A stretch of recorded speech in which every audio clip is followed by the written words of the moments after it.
All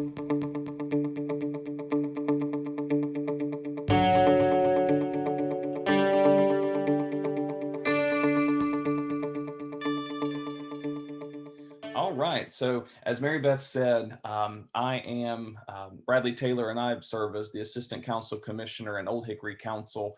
My focus is specifically looking at kind of our outreach and training initiatives for commissioners.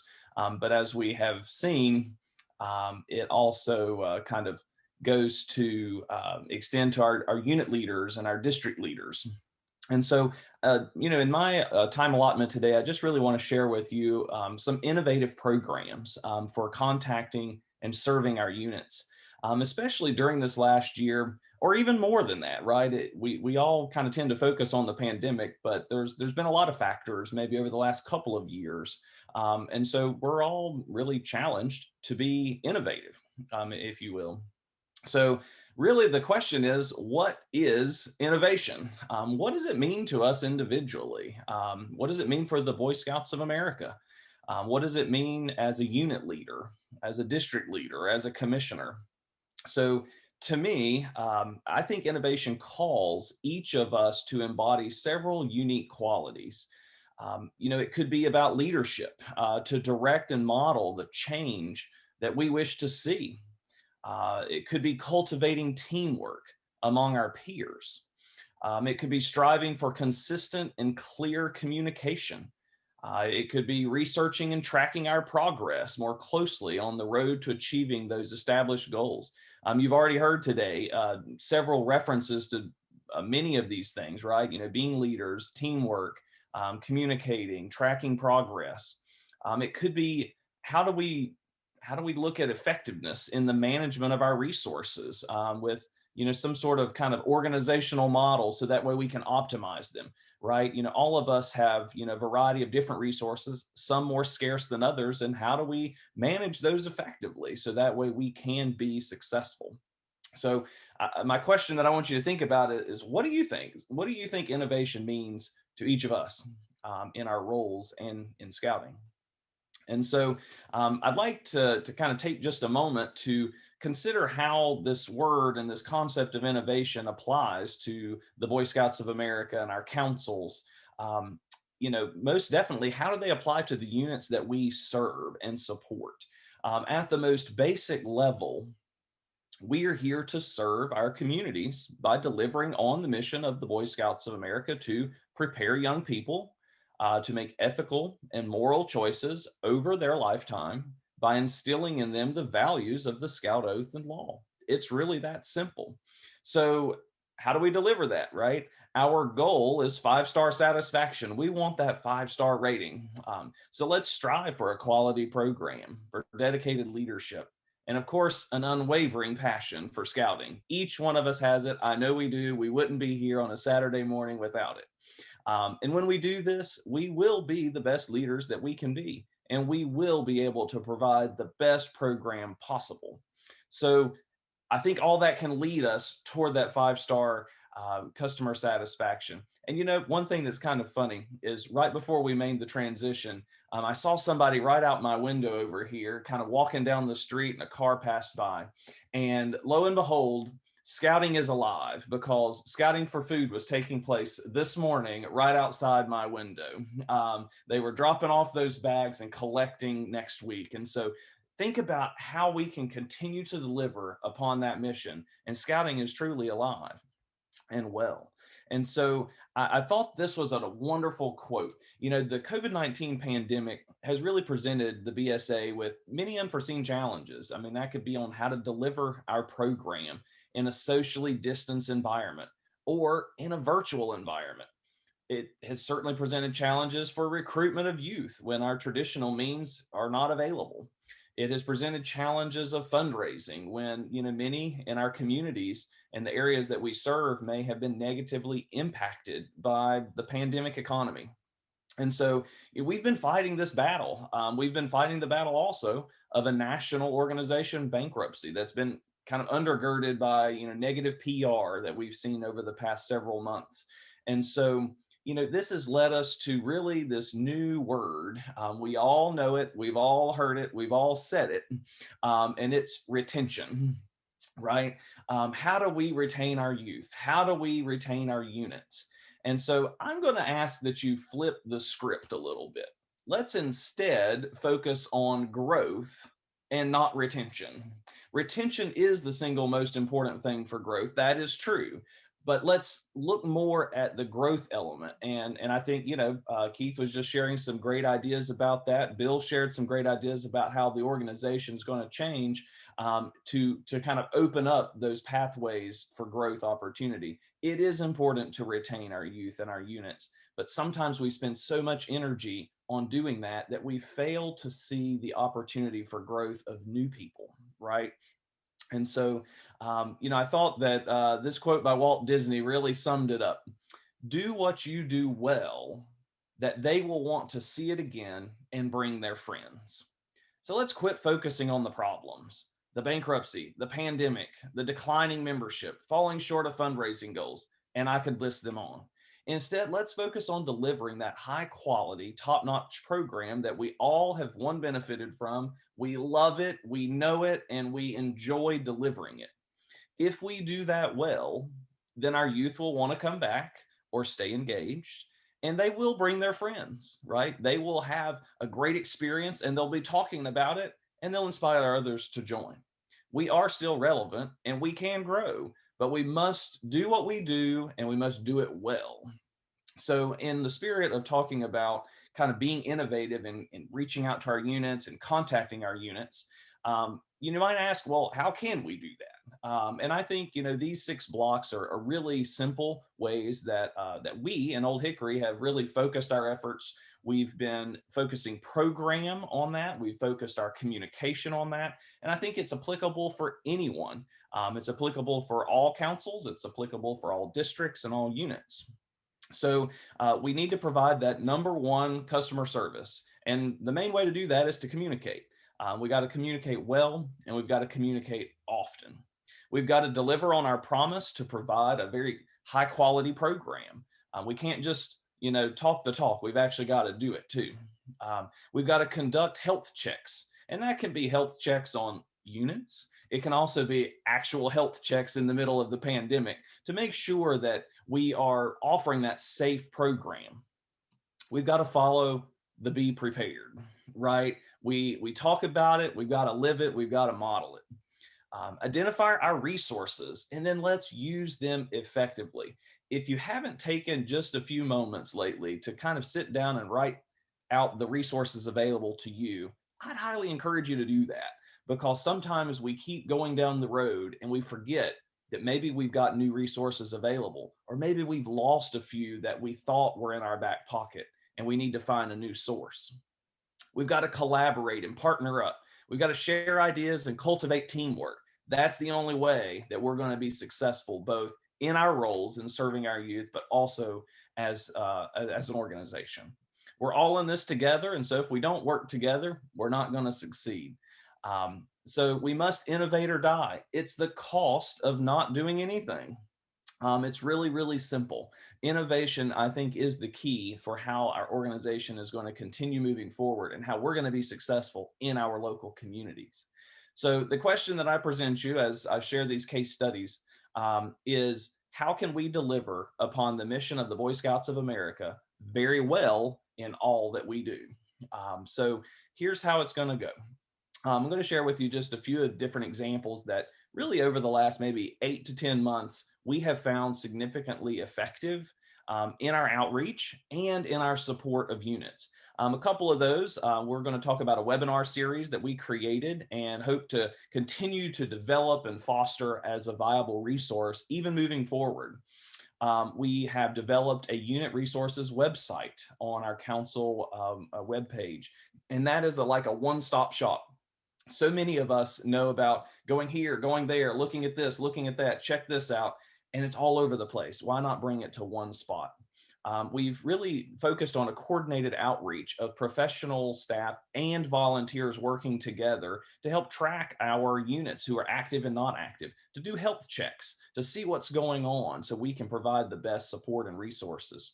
And then, of course, I'm going to share some ways that we can provide alternative ideas and resources, locations, programs, and that's through that kind of teamwork and collaboration.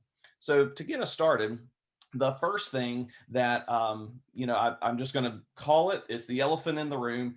We're probably all over this virtual world, right? And I say that in kind of jest because we're here on a virtual meeting on a Saturday morning, but you're here, and I'm glad that you're here.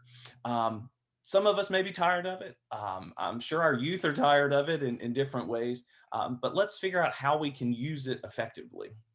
Not every day, but how can we use it effectively? So we came up with this concept of providing a webinar series to focus directly on our council's goal of getting 100% of scouting active. We called it, we called all of our unit leaders and all of our commissioners to share ideas, share their best practices, their tools and resources with each other. We basically wanted to go back to basics. Sharing is caring, right? So we put together this plan, and our basically these webinars were about 1 hour long. They were either hosted monthly or bi-weekly, and we did record them so we could place them on our council YouTube as well as our website as a great resource. Remember, it's not about just stopping at the present. It's how can we put this out there so folks can use it in the future. Episode one was really the kickoff to the series, where we wanted to kind of talk about the available local and scouting resources, talking about best practices to get a unit active. Some of our units may still be meeting virtually. How can we get them active in that sense? How can we move them to meeting in person if possible? And then we also had a few featured guest panelists sharing about some of the things they had done to get their units active from kind of inactive early pandemic to at least virtual. And I think some of those things are still applicable today. Episode two really talked about how to be virtual. We showcased some really unique features about Zoom and Google Classroom. We also kind of touched the surface about Facebook events and geofencing. And then all of our sessions always had a community idea sharing, really an opportunity for folks just to say, hey, this is what we've done in the last week or two, and it's worked. Or we tried this and it didn't work because, and fill in the blank. Episode three was really about tech tools. So we shared about the Remind app. If you haven't heard of that, a lot of educators use it actually in the classroom to text and communicate with parents and their students. And it could be a really useful tool for your scout units or and other levels of our organization. Scout Book, what an amazing resource. That is one that's probably not used as effectively and efficiently as possible by many of our units. And so we did kind of an in-depth look at how to use that better. We shared other tools, and we did a deep dive into Facebook events and geofencing for recruitment. Recruitment doesn't stop in the fall. We're always recruiting. And so think about how you can continue to use those tools there on social media to continue marketing our organization. Episode four was really how to host safe outdoor programs. We used some case study approaches from last year at summer camp, and we were able to talk about how to keep scouts and their leaders safe in the outdoor program. Some future topics that we hope to look at are more advanced on Scout Book. So some 5 essential things you should be doing and advanced new things you could be doing. Rank requirement adjustments due to COVID, how to contact those lost scouts and get them re-engaged in our program. And I'm not talking about scouting alumni exactly. I'm talking about those who may have left our program because of the pandemic or because a pause in program. Inter-unit program and events to where units could work together potentially to accomplish the same goal.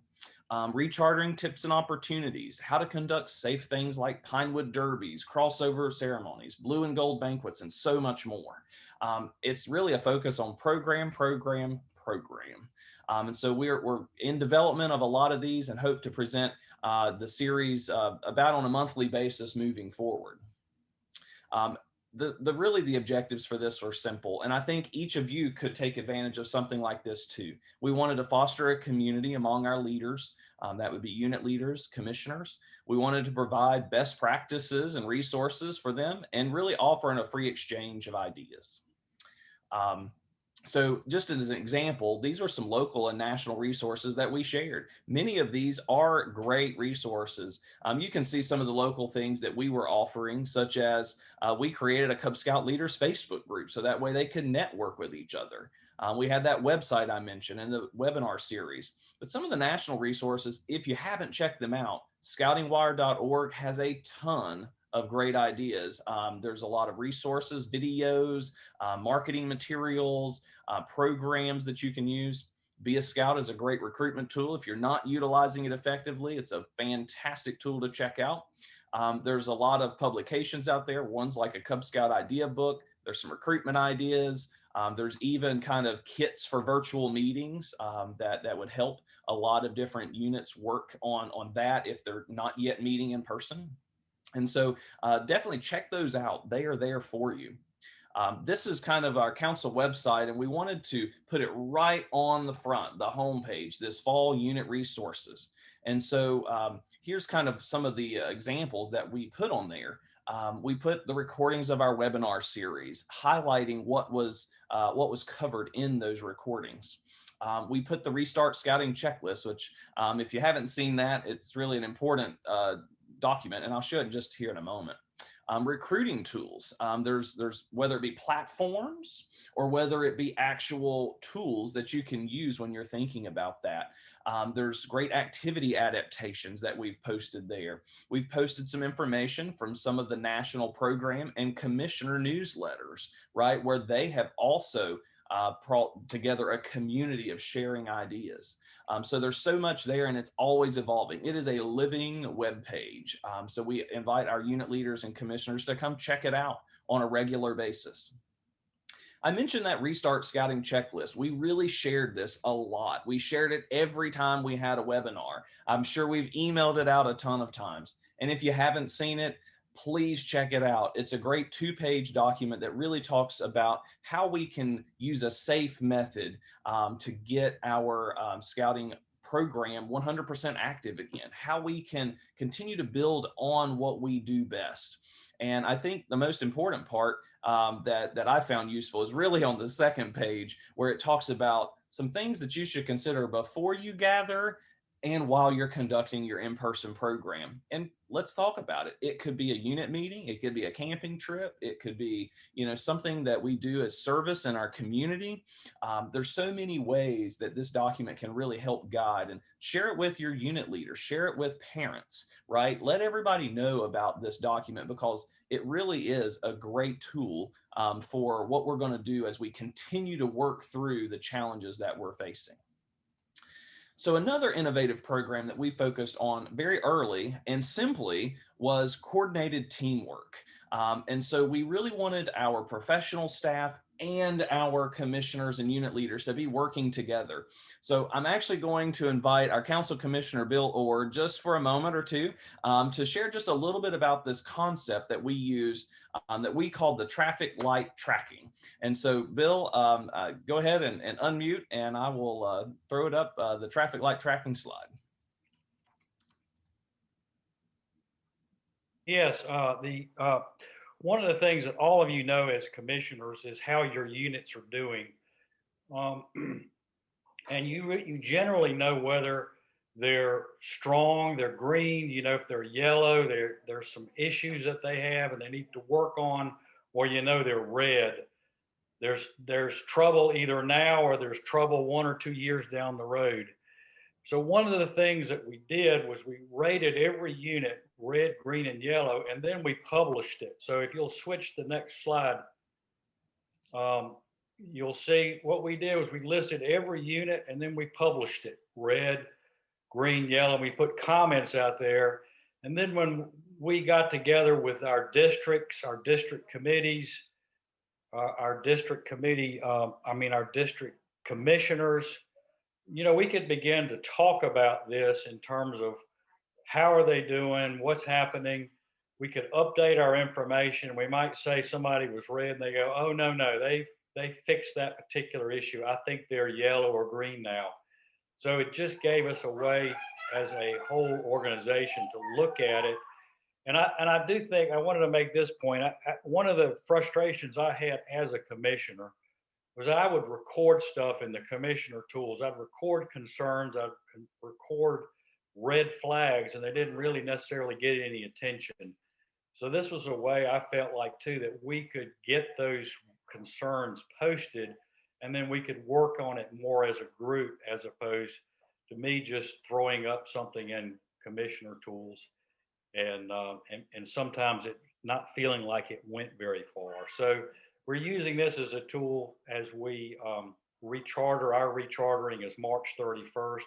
So we're trying to stay ahead of the curve and address these all of our units because obviously a healthy unit is what we all want going forward. So that's a quick summary, Bradley. Thank you.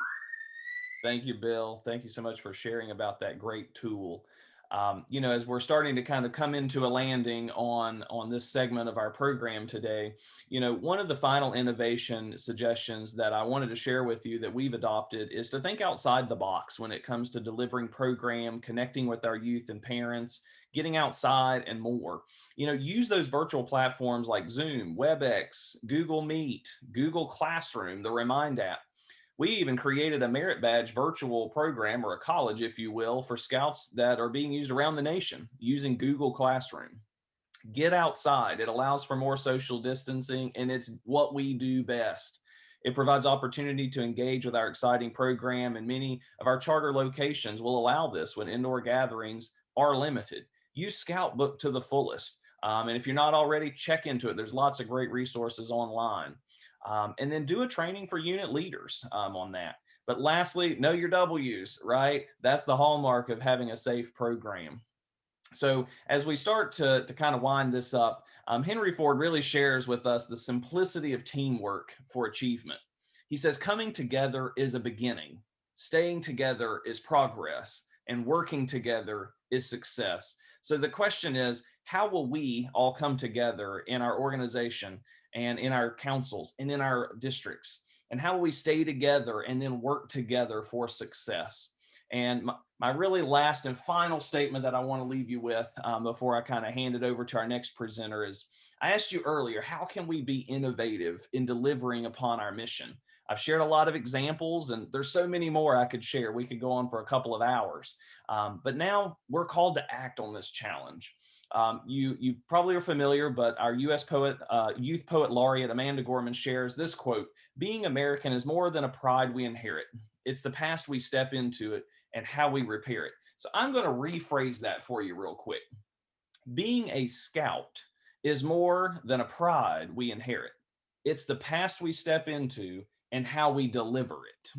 So how will you jump off from our past and innovate for the growth and success of our future? That's my challenge. That's our challenge. So be innovative, communicate, build teamwork, and rely on each other. Thank you so much. And I'm happy to take a couple of quick questions, but I know that we need to kind of move it along. So thank you so much.